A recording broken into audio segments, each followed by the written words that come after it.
자, 여러분 혹시 집에서 셀프로 나무 의자나 책상 같은 거 만들어 보신 적 있으신가요?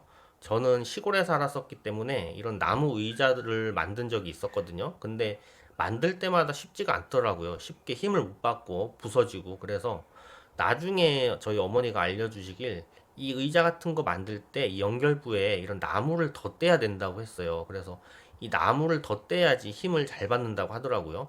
그래서 실제로 이제 나무를 덧대고 이 부분에도 이제 못질을 하니까 그제서야 이제 의자가 힘을 받아서 좀 쓸 수가 있었습니다. 이 건축 용어로는 이 나무 연결 부분을 장선이라고 해요.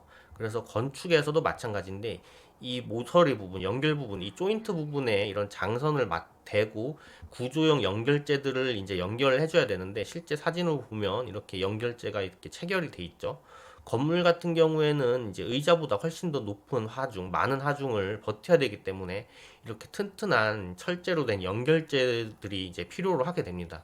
그래서 오늘 알아볼 기업이 이런 목재 건물용 구조용 연결재를 만드는 그런 기업으로 이해를 하시면 되겠습니다. 자, 그 기업 이름은 심슨 매뉴팩처링이라는 기업이고요. 물론 이 만화에 나오는 심슨이랑은 전혀 관련이 없습니다. 그래서 제 블로그에는 22년 1월 달에 분석해 본 적이 있고요. 미국 본사고 뉴욕증권거래소에 상장되어 있습니다. 티커명은 SSD예요. 자, 시가총액 비교로 해보자면 이제 국내 59위 현대마린 솔루션이 시가총액 약 10조인데 심슨 매뉴팩처링도 지금 하나로 약 10조 원 정도거든요. 규모로만 따지면은 이제 미국 기업치고는 그렇게 규모가 큰 기업은 아닙니다. 지금 보시는 게 이제 건축용 구조물들의 이름인데요. 이 중에서 이제 조이스트 행거라는 부분이 있습니다. 그래서 이 조이스트가 제가 말씀드렸던 장선이거든요. 그래서 이 조이스트 행거 구조용 연결재가 이렇게 사용이 되고 있는 모습입니다. 실제로 이미지로 보면 이렇게 목재가 이렇게 있고 이음매 부분에 이렇게 철제용 이제 연결 부분이 있죠. 연결재를 이렇게 연결해서 구조물을 더 튼튼하게 만드는 역할을 하고 있습니다. 자, 지금 보시는 게 심슨 매뉴팩처링의 제품 포트폴리오고요. 당연히 메인 제품은 목조 건물용 연결재입니다. 그 이외에도 이제 지붕 트러스트 플레이트, 그 다음에 전단벽, 구조용 나사, 콘크리트 앵커, 그 다음 경량 철골 구조물의 연결부 등을 제품군으로 보유를 하고 있고요. 설명을 보면 이제 만 가지가 넘는 종류의 목재, 콘크리트, 철제, 연결재 등을 이제 생산을 하고 있다고 설명을 하고 있습니다. 2024년 기준 매출 비중을 살펴보면 당연히 목재 제품이 85%로 굉장히 높은 비중을 차지를 하고 있고요.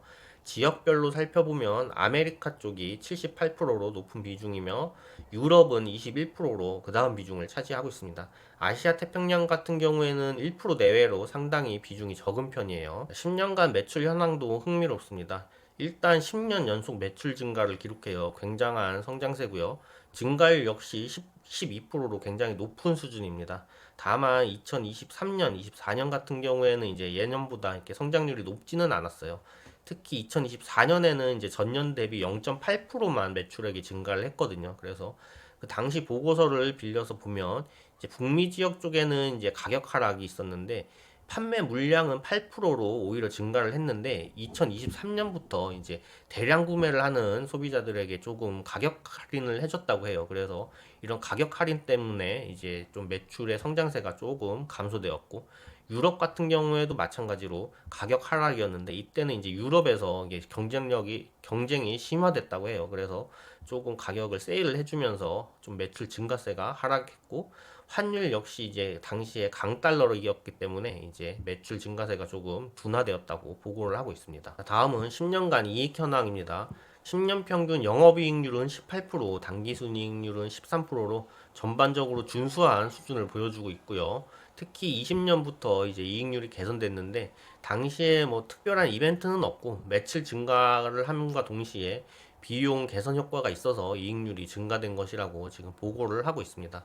그래서 편차는 뭐 3%, 2% 정도 발생을 하고 있는데 이거는 과거부터 최근으로 오면서 이익률이 개선되면서 발생한 편차이기 때문에 긍정적인 편차라고 해석을 하셔도 될 것 같아요. 재무 구조도 긍정적인 모습입니다. 일단 부채 비율은 51%로 부채 굉장히 적은 수준이고요. 유동 비율도 321%로 유동자산이 유동부채 대비 3배 이상 많아서 굉장히 안정적인 유동성을 보유하고 있다고 볼 수 있겠습니다.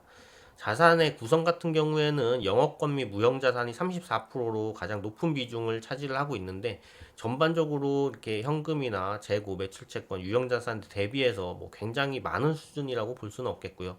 이 영업권 및 무형자산은 이제 예전에 프랑스의 구조용 연결제 기업을 인수하면서 발생을 한 영업권 및 무형자산입니다. 그 다음에 이제 유형자산도 있고, 재고자산과 매출채권, 현금의 비중이 많으면서 이제 유동 비율도 높게 나타나고 있어요. 부채 같은 경우에는 이제 장기 차입금, 회사채 발행분이 좀 높긴 한데, 어쨌든 부채 비율이 51%이기 때문에 자산의 규모에 대비해서는 굉장히 적은 수준이라고 할 수 있겠습니다. 다음으로는 자본적 지출 분석입니다. 워렌 버핏이 이제 선호하는 자본적 지출 비율은 이제 50% 이하를 원하거든요. 그런데 심슨 매뉴팩처링 같은 경우에는 자본적 지출 비율이 약 76%로 다소 높게 계산되고 있습니다.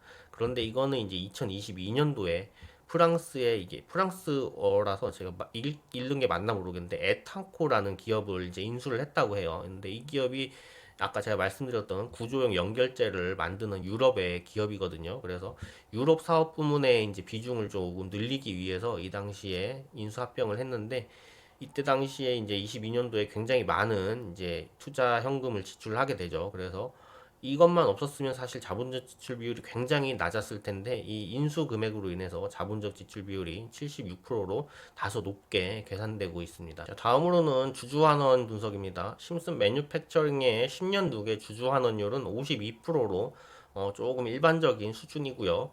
그 다음에 세부 내역을 보면 일단 배당 지급도 하긴 하는데, 배당 지급보다는 자사주 매입 위주로 주주 환원 활동을 하고 있는 모습입니다. 자, 마지막으로는 가격에 대한 생각도 한번 해보겠습니다. 자, 심슨 매뉴팩처링의 퍼는 21배로 계산되는데요. 이 의미는 뭐냐면 현재 당기순이익 수준으로 21년을 벌어야지 시가총액 전액을 벌어들일 수 있다는 의미였습니다. 자, 여러분들 제가 이때까지 분석해오면서 항상 말씀드리던 게 있잖아요. 첫 번째는 이제 자본적 지출이고, 그 다음에 주주환원, 그 다음에 재무구조나 손익상태였는데, 자, 심슨 매뉴팩처링 같은 경우에는 이제 성장세는 뭐 좋았어요. 매출의 성장세도 좋았고, 이익까지도 좋았는데, 문제가 되는 부분은 이제 자본적 지출 비율이 좀 높았죠. 프랑스의 기업을 인수하면서 자본적 지출 비율이 굉장히 크게 계산이 됐는데, 그 이전까지는 굉장히 낮았잖아요. 그래서 이 프랑스 기업을 인수하면서 조금 불확실성이 증가를 한 것 같아요. 과연 유럽 부분에 이제 사업성이 굉장히 성장이 있을까? 이런 부분에 대한 걱정이 있었을 거고, 그 다음에 주주 환원율도 마찬가지로 주주 환원율이 굉장히 뭐 월등하게 높지는 않았잖아요. 그래서 약간 애매한 부분이 있었다는 거. 그래서 자본적 지출과 주주 환원 쪽에서 조금 애매한 그런 부분들이 퍼 30배 이상으로 가지 않는 시장에 조금 주저함을 나타내는 그런 부분이 아닐까 생각이 됩니다. 네, 이상으로 심슨 매뉴팩처링에 대한 기업 분석을 마치겠습니다.